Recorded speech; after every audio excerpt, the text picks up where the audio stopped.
గోదావరి మళ్లీ ఉగ్రరూపం దాల్చింది. ఎగువ రాష్ట్రాల్లో కురిసిన వర్షాలు, భద్రాచలం నుంచి దిగువకొస్తున్న భారీ ప్రవాహంతో ధవళేశ్వరంలో గోదావరి పరవళ్లు తొక్కుతోంది. కాటన్ బ్యారేజ్ వద్ద 13.75 అడుగులకు నీరు చేరింది. దీంతో రెండో ప్రమాద హెచ్చరిక జారీ చేశారు అధికారులు. బ్యారేజ్ గేట్లు అన్నిటినీ ఎత్తివేసి దిగువకు 13 లక్షల క్యూసెక్కుల నీటిని సముద్రంలోకి విడుదల చేస్తున్నారు.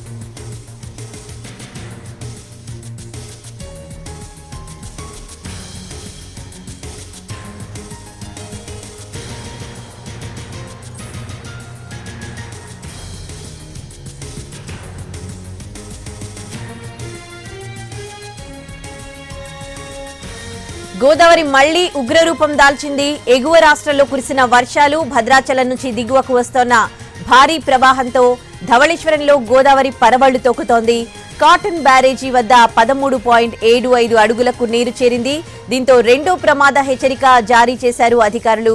బ్యారేజీ గేట్లన్నిటినీ ఎత్తేసి దిగువకు 13 లక్షల క్యూసెక్కుల నీటిని సముద్రంలోకి విడుదల చేస్తున్నారు.